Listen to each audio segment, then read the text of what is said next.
La hora de Maquiavelo. Para conocer a los que están detrás del poder.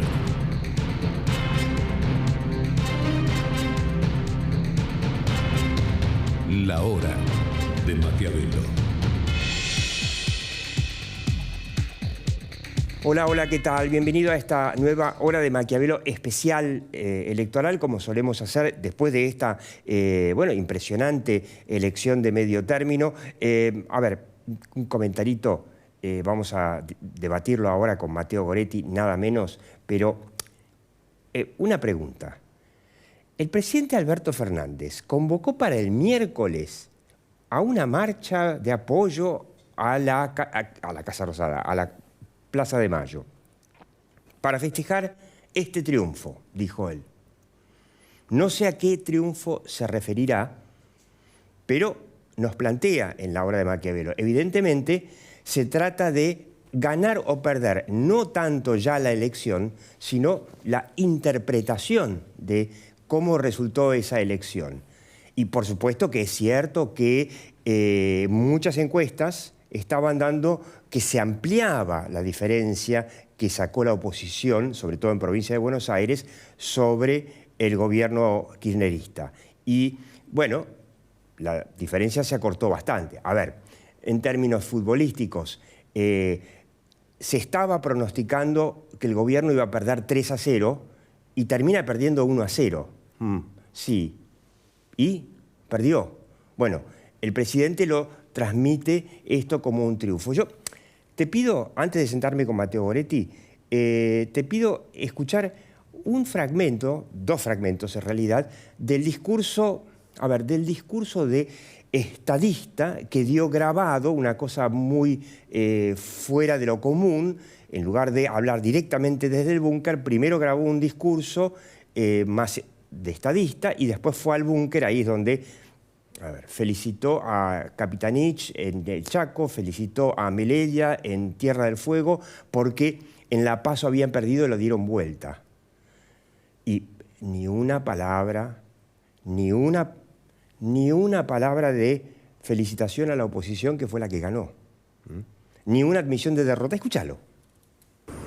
Con esta elección termina una etapa muy dura de nuestro país.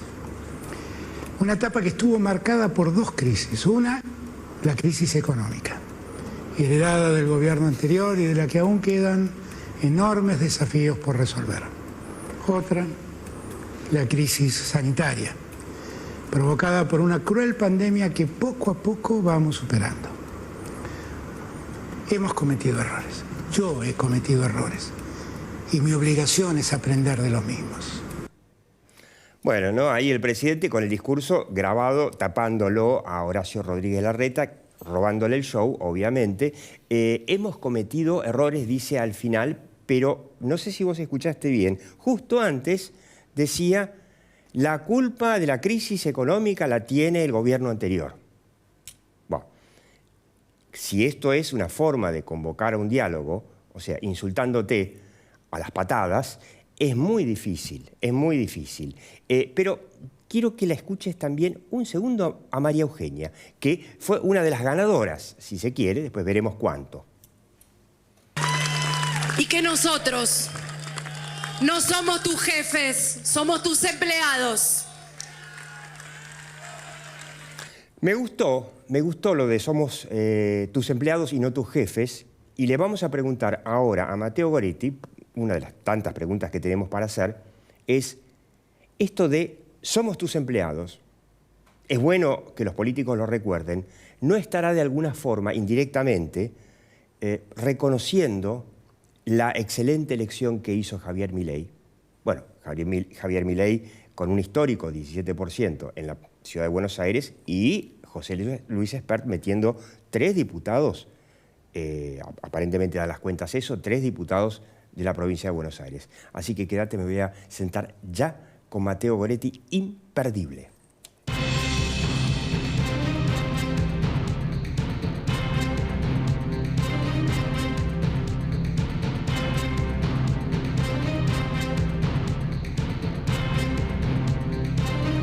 Bueno, Matteo Goretti, de Nueva Comunicación, es uno de los hombres que quieren escuchar ahora a las empresas, lo pueden escuchar viendo la hora de Maquiavelo en este extra electoral. Matteo, ¿cómo se hace para convocar a un acuerdo para hacer un montón de reformas que habría que hacer si se la llama a los empujones y a las patadas a la oposición? Bueno, por el lado del presidente, lo que está haciendo es salir por un costado, no por arriba, porque la derrota fue dura, pero está saliendo por un costado. El sistema presidencialista no permite esto, digamos, no porque quiera o no quiera a alguien, es muy difícil acordar un sistema presidencialista. Además, acordate que para acordar, vos tenés que tener un acuerdo interno antes. Entonces, va a haber un acuerdo. Primero tiene que acordar ellos, la coalición de gobierno. Claro, Alberto con Cristina. Claro, ¿qué van a proponer? Y esto es un dato relevante. Y en segundo lugar, ¿qué es lo que van a acordar? Claro. Mandar una propuesta al fondo. ¿Por qué no lo hicieron antes? ¿Qué propuesta van a mandar? Hasta donde hemos visto, lo que él anunció, Alberto, es que va a mandar un proyecto de propuesta al fondo para que lo vote el Congreso. Bueno, habrá que ver qué hace la oposición al respecto. Yo no veo un ámbito ni voluntad de acuerdo, en primer lugar del gobierno, por parte del gobierno. ¿No ves un pacto de la Moncloa, a pesar de que tendría la oportunidad Alberto Fernández de hacer como en España, convocar a toda la oposición y hacer las reformas, esas reformas que no quiso o no supo o no pudo hacer Mauricio Macri? No, en primer lugar, esas reformas a las que vos te referís, el gobierno actual está en contra. Empecemos. Claro, estamos mal. No, claro, vamos. En segundo lugar, acordate, el Pacto de la Moncloa, se habla mucho del Pacto de la Moncloa. Se hizo cuando se salía de un gobierno autoritario a un gobierno democrático. Tercero. Y un detalle también que es importante, había un rey.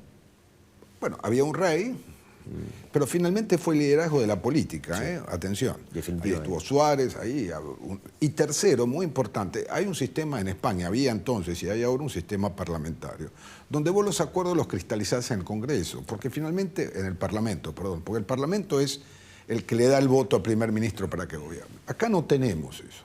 Es más, tenemos un problema adicional. Alberto Fernández, a partir de hoy, luego de la derrota del domingo, ¿a quién representa? Claro. ¿Quién lo apoya? Te pregunto, ¿quién lo apoya? Yo no lo sé. ¿Quién lo apoya? ¿Es el cristinismo? Cristina ni siquiera estuvo ahí al lado de él, se borró, digamos. Es Máximo que distinto de Cristina, son los gobernadores, pero varios de los gobernadores perdieron. Sí. Y algunos los que ganaron por puchos. Interesante el caso de Mansur. Ahí tenemos un cuadro de cómo queda el Senado. Mansur ganó por casi nada. Pues, entonces, la pregunta es, ¿quién va a permitir? A ver, ¿quién va a permitir? Digamos, el presidente de la nación va a ser un hombre de quién, porque él poder propio no tiene, ha demostrado que no quiere tener un liderazgo propio ni construirlo, entonces va a depender de quién. ¿Quién lo va a apoyar? Él al principio nos había vendido a muchos periodistas la idea de que él iba a gobernar independientemente con el apoyo de los gobernadores. Pero claro, como dice Matteo Goretti, la mayoría de esos gobernadores perdieron. El caso de, por ejemplo, uno de los emblemáticos que iba a ser del peronismo moderno, Bordet en Entre Ríos. La derrota de Bordet o el triunfo de Rogelio Frigerio en Entre Ríos fue abismal, ¿no? Exacto. Entonces yo lo que me imagino en los próximos años, que no solo va a ser muy difícil acordar varias cosas, sino que ellos mismos van a tener un problema para entender hacia dónde van, o para definir hacia dónde van. Fíjate vos, y muy breve, lo que yo veo es una reconfiguración del gobierno, no sé hacia dónde, pero necesariamente va a haber una reconfiguración.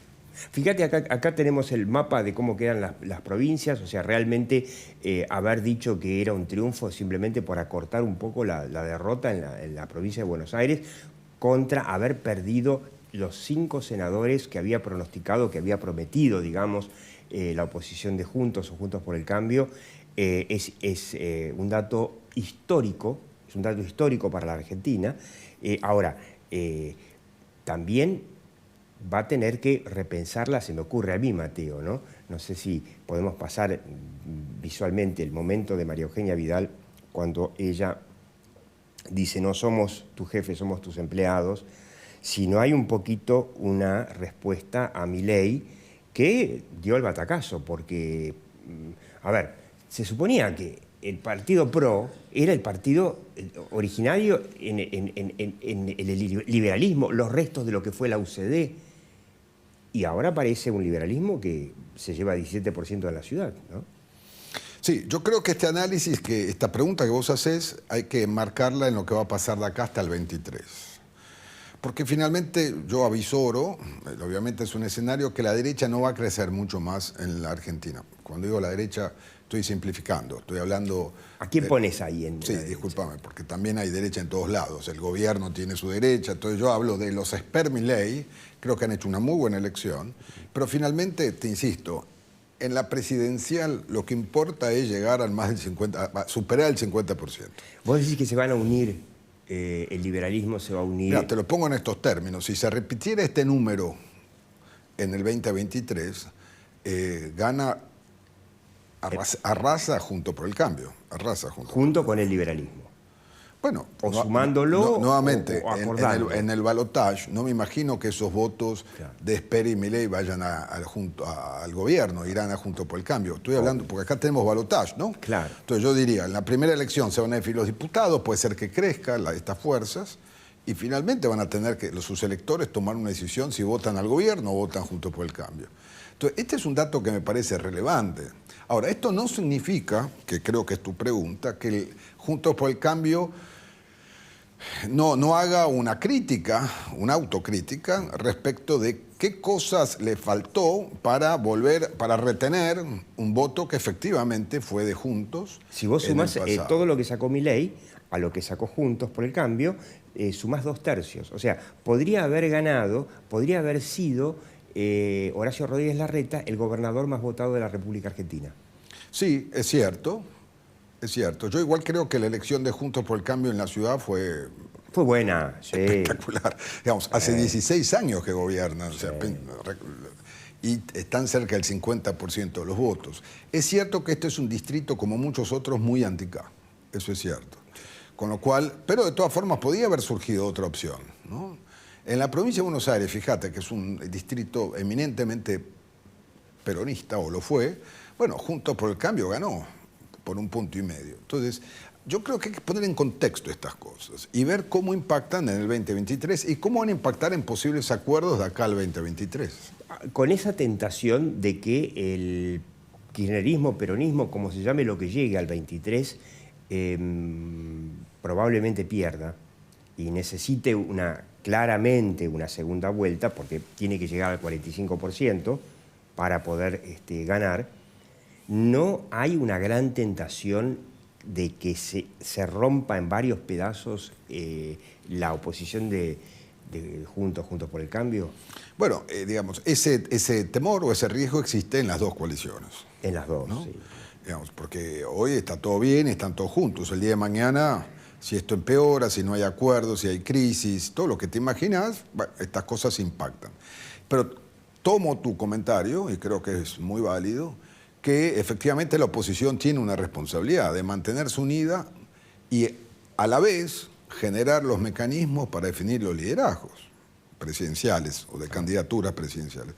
Esto va a generar mucha tensión, ¿no? Fíjate el otro día, volviendo al tema Milei, a 2 días o 3 días de la elección, tenías un grupo de Juntos por el Cambio diciendo hay que hacer un acuerdo con Milei y otro grupo diciendo ni se habla con Milei. Claro, bueno, Milei también lo insulta a Horacio Rodríguez Larreta, ¿no? Es medio complicado. Y eso, ¿no? Eso es terrible y yo creo que eso es un impedimento importante. Es un impedimento. Pero la política, vos viste cómo funciona la política. Alberto Fernández le insultó durante años a Cristina, dijo barbaridades y hoy la abraza, la besa. Perdón. Y gracias a ella, él es presidente. Sí, se puede reunir a tomar un café y sale Milei diciendo me descubrí que Horacio Rodríguez Larreta no es tan socialdemócrata como yo creía, y ya está. Por eso, yo creo que la política argentina da para casi cualquier cosa. ¿Te puedo mostrar el mapa? A ver si lo tenemos ahí, le pedimos a Carlos Barona, el mapa de cómo quedó los colores de la Argentina. Bueno, un centro muy amarillo, pero manchas amarillas en toda la Patagonia, y un norte bastante más azul que otra cosa, ¿no? ¿Cómo queda configurado la política, el mapa político de la Argentina para que Alberto Fernández conserve su poder? Bueno, esta es la pregunta clave para entender lo que va a pasar en los próximos años en la Argentina. Lo que este mapa muestra, digo, para ser totalmente brutal en el comentario, sincero, es que vos tenés dos países. Ya lo habíamos visto antes. Esto consolida. Tenés el país que produce, paga impuestos, ¿no? Lamentablemente es así. El centro produce y alimenta y se sumó al norte. se sumó la Patagonia. Esos son los mapuches, ¿no? Ojo con eso. Ahí está la actitud de alentar la toma de la Patagonia. Exacto. Por parte de los pseudo mapuches. Buen punto. Y después tenés otro país que vive básicamente el subsidio de gobierno. Claro. Cuando vos vas a las provincias, vos ves que en las capitales, que son, hay más trabajo, hay más servicios, hay más producción, hay más movimiento, gana juntos. Fuera, Salta es un buen ejemplo. Vos agarrás Salta, la capital y el Valle del Lerma es así, y todo el resto está pintado de azul. Claro. Lo primero amarillo y lo segundo azul. O sea, finalmente, la platita que sale de los que trabajamos y pagamos impuestos en la capital, en la provincia de Buenos Aires, que es peronista, en La Pampa, que ahora se dio vuelta, pero que es una provincia básicamente peronista, pero agropecuaria, en Mendoza, ni hablar de Córdoba, en donde en Córdoba no los pueden ni ver, Santa Fe, por supuesto. Toda esa platita sirve para conservar el poder del peronismo en las provincias del norte, bueno, y el conurbano, ¿no? Sí, esta es la clave. O sea, el plan Platita no fue suficiente, pero fue muy importante. Entonces yo imagino, avisoro, que el plan Platita llegó para quedarse. Llegó para quedarse. Sí. A ver, vení, hacemos un replay. Acaba de decir Mateo, el plan Platita llegó para quedarse. Agarrate. Pero si no hay más platita, no hay más reservas. Bueno, eso no importa, generamos inflación. Vos decís que se imprime. Por supuesto. Habría que ya importar más máquinas, o hacer billetes de mayor denominación, o empezar a importar máquinas impresoras de billetes. Sí, pero finalmente, si bien no fue suficiente, fíjate, lograron revertir Quilmes, lograron revertir San Martín. Cuando digo revertir es que perdía el gobierno y ganó el candidato al gobierno. Sí, bueno, Chaco. Pero La Pampa no pudieron. Vos fíjate que pasaron prácticamente, fueron con un helicóptero a tirar billetes en La Pampa y no lo pudieron revertir. Es cierto, por eso no fue suficiente. En algunos lugares se pudo y en otros no. Bueno, está bien, pero digamos, yo hoy hablé con un exalumno mío, Ultra K, que está en el gobierno, es un importante secretario de Estado, y me decía, mirá... ¿Cómo puede un exalumno tuyo ser Ultra K? ¿Cómo puede un exalumno tuyo...? Bueno, es una decisión de él. Pero hablaba esta mañana y me dijo algo que me sorprendió, por eso te comento esto, que el plan Platita llegó para quedarse. Me dijo, mirá, si hubiéramos empezado con el plan Platita 2 meses antes, ganábamos la elección, revertíamos en todos lados. Con lo cual vamos a tener populismo insostenible, por supuesto, creo, en todos los turnos electorales, o incluso antes. Esto es lo que me da la sensación. O sea que el riesgo de llegar a una hiperinflación es cada vez más alto. Y yo no sé cómo se hace populismo con hiperinflación. No le fue bien a Alfonsín con su hiperinflación, no le fue bien a Isabel Martínez de Perón con el Rodrigazo, que fue la primera hiperinflación. Pero muchos políticos creen que vos podés hacer plan Platita, para usar el término que ahora se conoce, sin llegar a la hiper, ¿no? O sea, teniendo un 50, 60% de inflación anual, que es una barbaridad.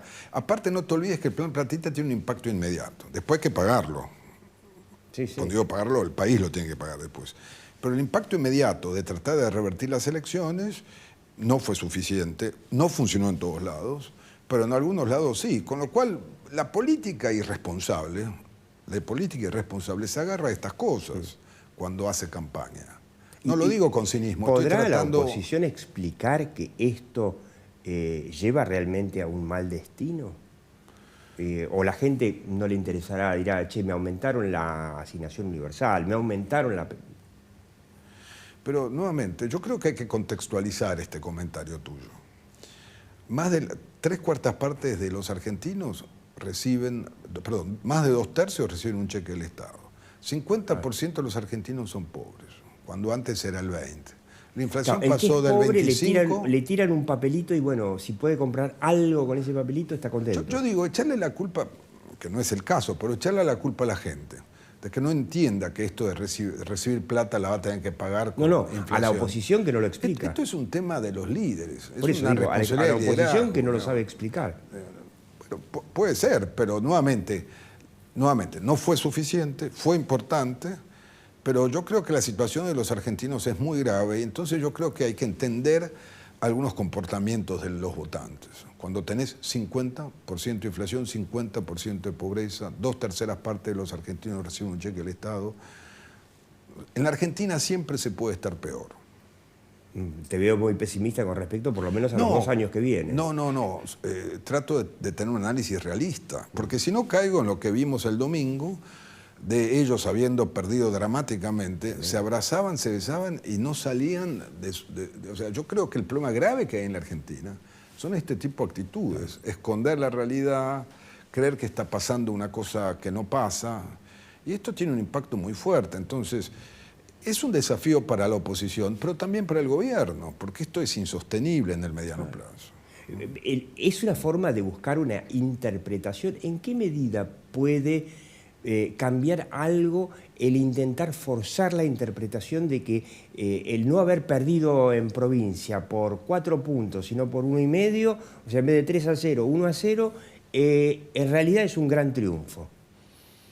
La pregunta es tuya lleva a una cuestión que yo no lo he visto en los análisis y que es la siguiente. Ayer, el domingo, Alberto Fernández, cuando dijo ganamos, cuando dijo el miércoles vamos todos a la plaza a festejar el triunfo, ¿a quién le hablaba?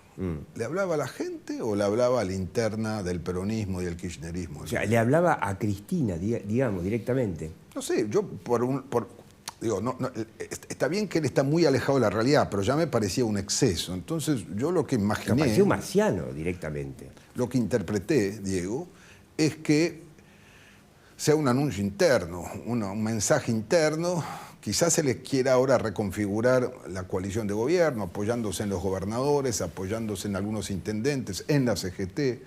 Digamos, él necesita... ¿Dónde está el poder? A partir de hoy, ¿dónde fue el poder?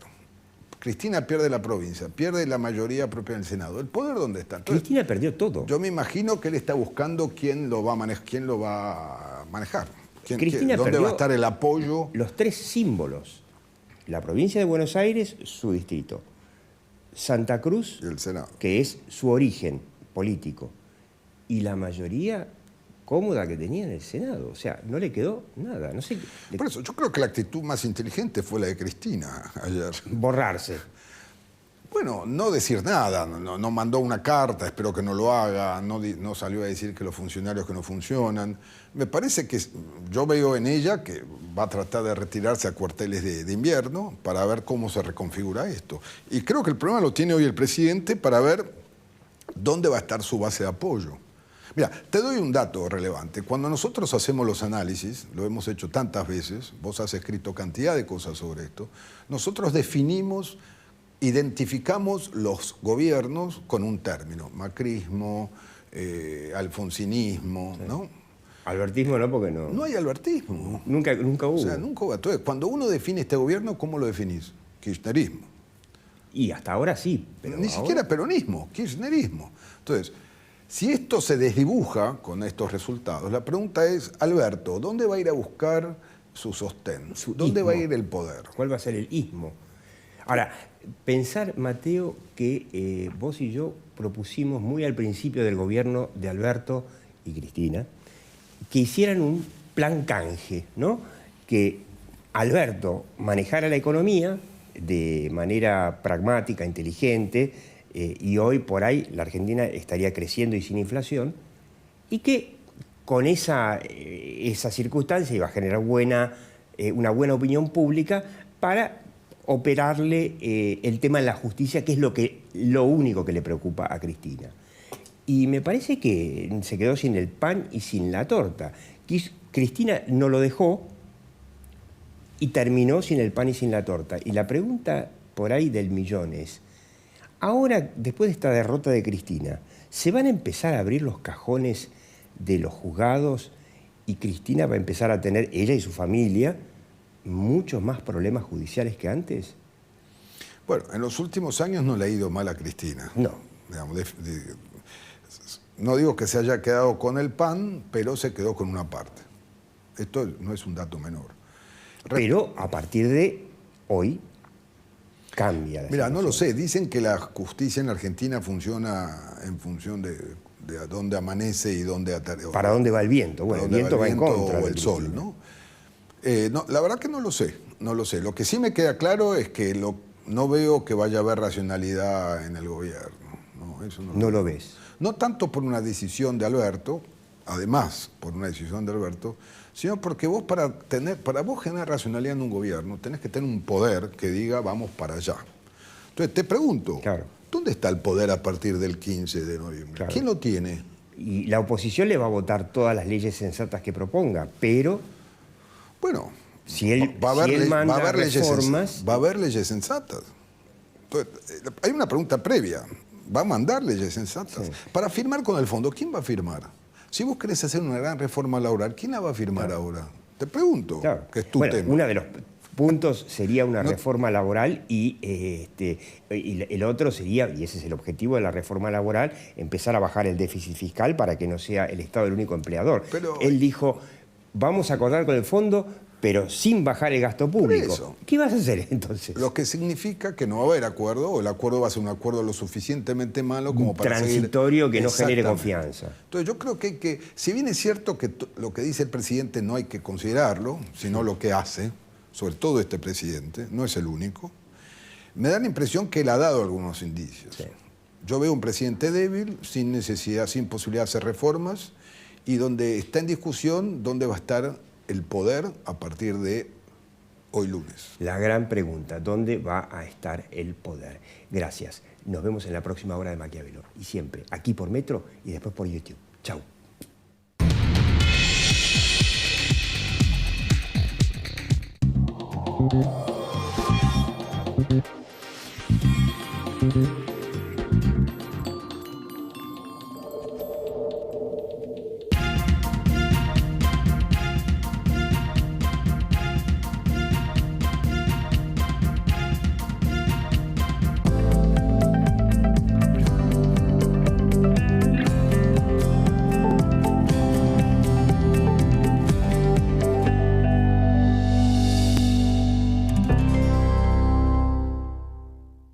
Si tenés un proyecto de movilidad, experiencia de cliente, sustentabilidad o high-tech, queremos conocerlo. Ingresá a nuestra web y descubrí el nuevo programa de Toyota para emprendedores. Toyota Start. Pon en marcha tus ideas. En la Universidad Siglo XXI, nuestros estudiantes se forman para liderar un mundo mejor. Como Lucía, que se graduó en Administración y enseguida puso en práctica su capacidad para asesorar e integrar equipos profesionales.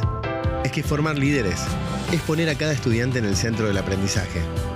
Como a Diego, Juana, Martín y miles de estudiantes de todo el país. Universidad Siglo XXI. Una educación tan inteligente como quienes la eligen.